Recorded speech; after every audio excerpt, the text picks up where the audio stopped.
So in today's video, I'm going to be showing you how to get a flawless foundation routine, okay? I was going to let Bear do it, but your skin kind of sucks, okay? Sorry, you need to get your skin game up, okay?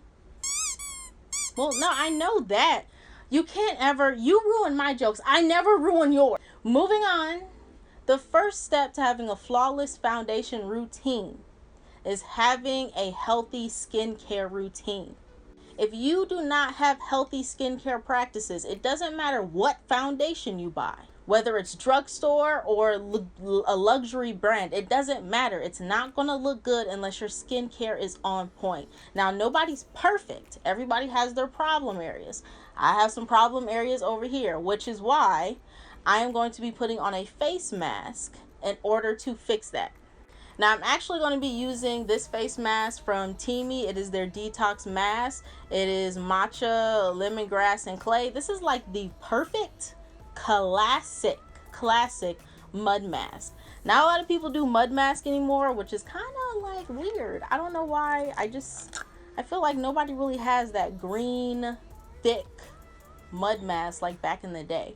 So my problem areas, even when I am having very healthy, hydrated skin, when it comes to makeup, is usually my cheek or T-zone area. So this area that I'm putting this green tea mask on, or this detox mask on, and you can find this on Teamy's website. I will link it down below. I do have a coupon code for 18% off. Alright, so if you do want to cop, go ahead, get that money off. And matter of fact, I haven't had a mask on in so long that I actually think I'm going to just do a full face mask here. And face masks just really tighten up the skin. So when I go ahead to lay my foundation on, there won't be a lot of texture. There won't be a lot of large pores just gaping open. It won't be any problem, okay? Okay, my face mask is off. Now, just a heads up, I did use my facial cleansing. Now, just a heads up, I did use the Clarisonic because I used the green tea facial scrub yesterday, so you don't want to over exfoliate, just to let you know. But now that that's over with, I'm going to be taking my Fenty Beauty Pro Filter and I'm going to be splashing that all over my face, okay? Now, a lot of people say that this is just like a moisturizer. To be honest, I've tried to wear this just like out and about with no problem because I do have oily skin, and it's not bad.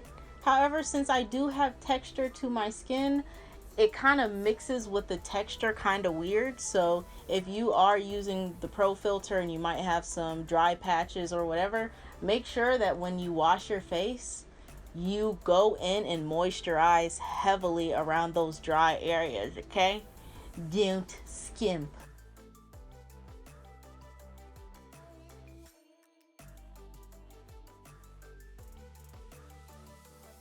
Okay, now the foundation that I use all the flipping time, and you guys ask me all the flipping time, is of course Fenty Beauty. I used to use Nars, but when Fenty Beauty came out, I was like, why not support a black business? You know what I mean? Now, I am using this shade 380. I actually bought 370 when it first came out, and y'all, I had such a time finding my shade for some reason. Did anybody else have a time? Like, if you use Fenty, did you have like the hardest time? Because for once, it wasn't just like pick one.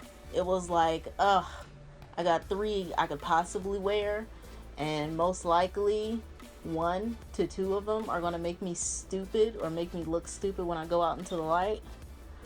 But I can still wear it. Like, I had the hardest time. I think I really wanted to give away the 370, but to be honest with you, when the winter time comes back, I'm pretty sure 370 is going to be perfectly fine with me.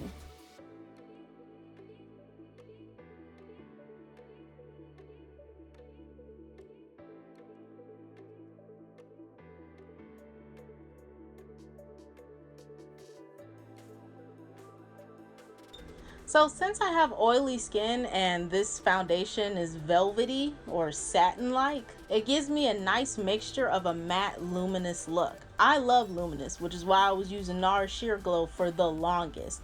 But with having oily skin, it's really difficult to wear on a day-to-day basis all day long.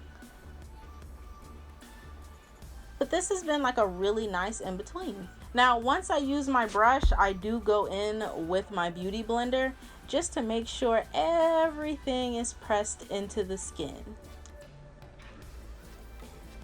Because sometimes the brush will leave a little bit of streakiness.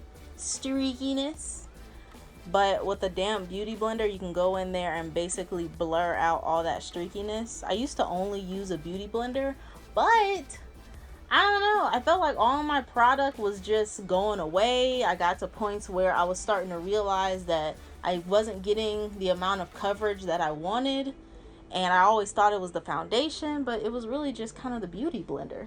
Now, I do get a lot of comments from you guys saying you look good without makeup. I do, I really do. However, makeup is not about going from ugly to beautiful. Makeup is just makeup, okay? People don't draw on a piece of paper because the paper is ugly, okay? It's an art, it's a craft, it's something that people like me just like to do, okay? So just to be honest, when you guys leave comments like that, it low-key makes me feel like you're trying to throw shade, because I do not wear makeup to look beautiful. Okay, I wear makeup because I actually like just putting it on, doing it, getting gussied up.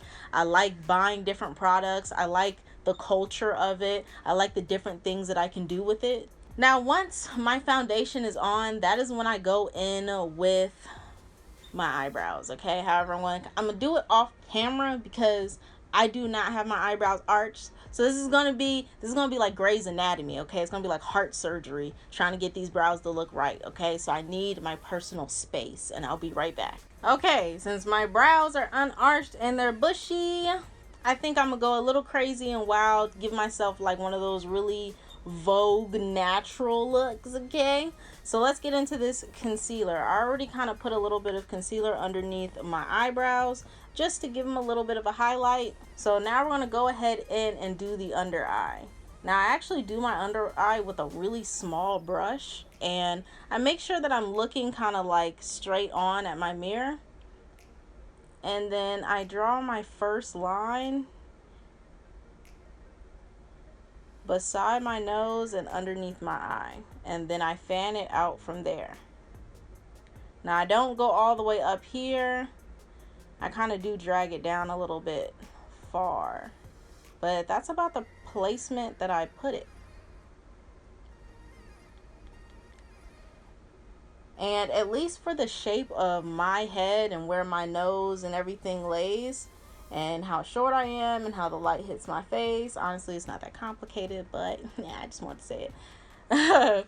This is the best placement on my face, okay? I know when I was watching YouTube videos, figuring out makeup and all that kind of stuff, I saw people, you know, putting concealer all the way over here and all the way down their face, and I would do that same thing. Now, it would work for them, but for some reason, it wouldn't work for me. And the bottom line was just, I don't have their face. So I have to figure out where the concealer sits on my face.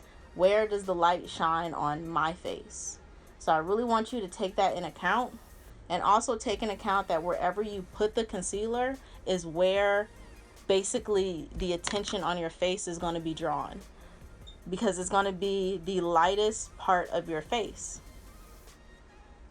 So you kind of want to make sure that you're getting it in the right parts, okay?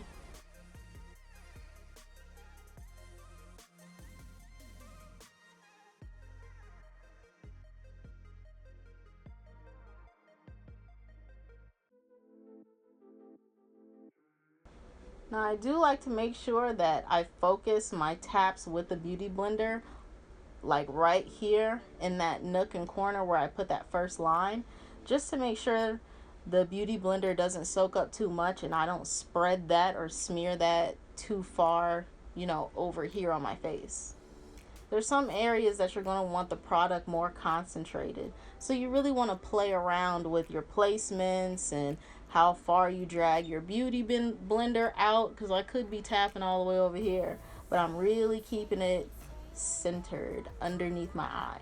Because the other thing is I kind of don't have big eyes, so you want your concealer to be right under your eye. So if I draw my concealer all the way over here to where my hairline is, people aren't going to really understand why this portion of my face has like a really light color to it. It's just not really going to make any sense.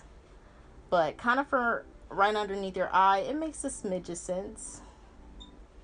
And then as far as my chin and my forehead and my nose, for my chin, I really tap on the excess. It's not too much excess. It might not even be any. It might be all in my head, you know. I don't really know though. So I just noticed that when I tap the rest of it on my chin, it gives me a subtle little beam there. I really don't need too much because I found when I went out of my way to put the concealer right there, it was just too harsh. It made me feel like the crimson chin. So I kind of just started tapping the excess. As far as my forehead, I will go in with a little bit more concealer and just place a little bit. Like, I have a big forehead, so I really don't need to be highlighting anything about it. Now, as far as my nose, I have lights on in my room. Okay, I'm pretty sure we've covered this at some point. But with me face on to the camera, you can see that my lights are kind of over lighting my highlight areas because I put the highlight there and that's where the lights naturally hit my face. But I don't have any highlight on my nose. But you can see the light from my lights actually hitting on my nose. So I'm going to go ahead and just place a little there. Now I do like to keep in mind, like I only like to really put some right there and then kind of blend it out with a beauty blender. If you have honestly, I don't believe anyone should do this, but I'm guessing a lot of, you know, makeup artists and stuff will draw a prominent line down there and blend it out and then contour the way out of the situation. But I don't really like to contour my nose that much because technically the bridge of my nose is already skinny. My nose doesn't fan out until down here. So I really don't need to contour it or do anything or place any highlight. But I found that when I don't, it kind of leaves my face blank. So there's certain things that you're not going to want to do, and it may leave your face looking a little empty. So you might either want to put less or really see if you want to go without that and really analyze your makeup. So like I said, this Nars concealer is very matte, and I really don't like having too much powder on my face just because, just because when I do like this and I have too much powder on my face, I feel it.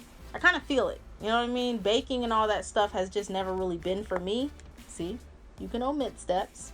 But with that being said, I do like to go in with a powder bronzer. I'm not a liquid bronzer type of girl. I'm more of a powder bronzer because I really don't like using too many powders. But powders are actually what give YouTubers and, you know, makeup artists on Instagram, it gives them that smoothed out look when they take those photos. It's really due to the powder. And, you know, a little bit of Facetune, but hey, the powder is where your money's at. And the powder that I'm going to be using is Becca Sunlit Bronzer in Ipanema Sun, I believe it is. Everything will be listed in the description box below, okay? And since this is a bronzer and not really like a harsh, you know, cut contour that people be talking about, I use it as such. So I will sloppily place it kind of all over my face, and I'll even take it over my highlighted areas. And to be honest with you, what really gives you the flawless look is when your tones match and blend into each other flawlessly, okay? So when you get to Sephora or you get to wherever you plan on getting your makeup from, make sure you're asking the Sephora lady or whoever, like, I'm really looking for some good colors here, some good shades, okay? Not just looking for a rinky-dink contour. I'm looking for a contour that works with this color concealer, okay? Because my concealer, if you look at this color, is only a few shades, tones, undertones away from my actual concealer. So they blend really nice together. I could literally put this over my entire face and you won't really notice anything until we get outside.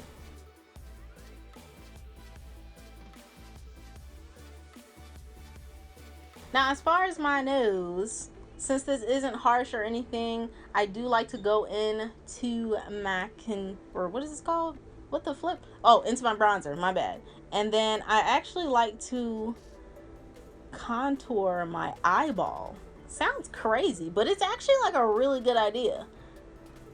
And the only reason I did this was because I was really too broke to go out and find like a palette that, you know, was really going to work for me. So I just actually ended up using all of my contour stuff as palettes. And it worked out really well. So basically you are deepening the crease to your eye. That way your face doesn't look flat. Okay, that way it has like some dimension to when you turn, because if you actually don't, you know, add any color to your nose area after highlighting underneath your eyes and your, you know, chin and stuff, and you're gonna look like a T of lightness. Okay, so if you go in and actually get some of your contour and do your eyes and stuff, it will give you another added dimension. And that's pretty much the name and game of makeup. You want to play with angles and dimensions. So sometimes I find that watching a YouTube video and them telling me where I need to put my makeup can be a little distracting when I'm actually sitting here testing it out and trying to learn. So the best thing that I can tell you to do when trying to find your angles is look head on into a mirror. Don't like do your, like, you know, eyeshadow like this towards the mirror. Do it like this. That way you know every line, every brush stroke or whatever is as symmetrical as possible. Because at least for me, I knew I used to look at my face as sections. So this eye was one section, this eye was one section, and so I would do everything to this eye and then go over here and try and do it, and things just wouldn't be the same. Okay, it just wasn't the same. Now this is my Sephora little kind of package deal here. You have a contour, you have some highlights, blushes. Surprisingly, this orange one I actually do like to use as a highlight and blush. I don't know what it is. Now the best way I found to apply highlighter is wetting your brush. This brush actually has foundation on it, okay? So please excuse that. So I'm just spraying it with some E.L.F. Matte Magic Mist and Setting Spray. It's the same setting spray I'm going to use when I am done with this. I think I'm going to go in with this brown right here. Now, when placing highlight, how can I explain this? How can I explain it? Okay, if you in the comment section, you already know about highlight, comment some good techniques, okay? Okay, because what I don't like to do is get the highlight on my cheek area too much, because I don't like the way the color of the highlight will mesh with my concealer. I really like my concealer, okay? I really do, so I like to show it off. That's why, you know, I don't really highlight too much. But needless to say, we're gonna go for it. Now I do like to, this is probably the only time that I really tilt my head, just because I like to see where the light is hitting me. If you're in the bathroom, you can still see where the light is hitting you. I'm just, you know, I got my lights, so we're gonna do what we do. And I just like to softly place it there. Matter of fact, where I'm actually placing it is not down here. Don't place it down here. It's really weird to do that, but it feels so natural too. So don't do it. You're actually going to place it right here, okay? That way when you actually turn your head, this is like a high point on your cheek or your face area. It's actually a high point. If you take your finger and push it right here, there's like a little bone there, or a little fluffy area. That's where I like to place mine. Just because if I place it down here, nothing really like shines on like right here, which is why I placed the concealer there, so I could add my shine, but nothing naturally like lights that area down here. But it does right here, so I do like to lightly place it there. And as far as I'm going to come is probably just about right there, but I'm really concentrating it right there. So I don't know if you can see that. Now, if that's a little bit too difficult for you to like kind of get, if you don't have that little notch area on your face, I do like to follow the arch of my brow. And then once I get to around this area right here, I like to skirt and then just go, I'm going to place it right here. So eyebrow and then place it right here. Okay. So eyebrow, place it right here.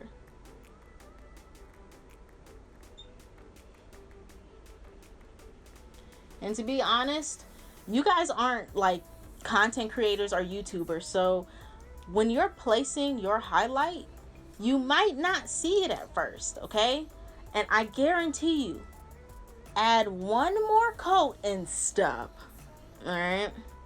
Because as YouTubers, my lights are really kind of too harsh to see what this really looks like in daylight, in, you know, out about in the world. So for you guys to see it, you know, through your little TV screens or whatever, I actually have to layer it on there to a point where I can see it without having to go outside. And that's actually a lot, okay? So I'm going to do it for you here, but I did want to show you guys.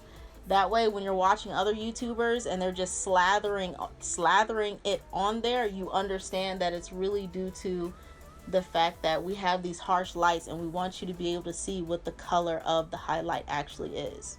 And I like to make me a little milk mustache. Okay, just a little one, you know, just a little milky mustache. And I also like to place a little bit on my nose. Alright guys, so I went ahead, put on my lashes, did my lips, did all of that. The last thing we're going to be doing is setting our face. I'm going to be using E.L.F's Matte Magic Mist Set. Alright, let's go. So this is pretty much the end result. I really like this makeup look. I really do. Highlighter, love it too. I don't know if you can see it. These eyelashes were definitely a struggle because guys, guess what? It's 12 o'clock at night and I'm not going anywhere. So I don't know why, but life hit me with a struggle. Now, I really appreciate you guys for watching. Definitely thumbs up this video if you like it, and leave a comment of another video you might want to see from me. Like, I really like filming different videos for you guys. But thank you guys so much for watching. I really hope you like this look, and I'll see you guys in the next one. Peace out. Oh, but I just hit 11K on Instagram, like, as we speak, okay? So go to at Chazzzisawesome on Instagram. I'm going to be doing a giveaway sometime soon, and I don't want you to miss out, so just go ahead over there now and subscribe. Well, I mean, click the follow button. That's a different platform, so it's definitely click that follow button, okay?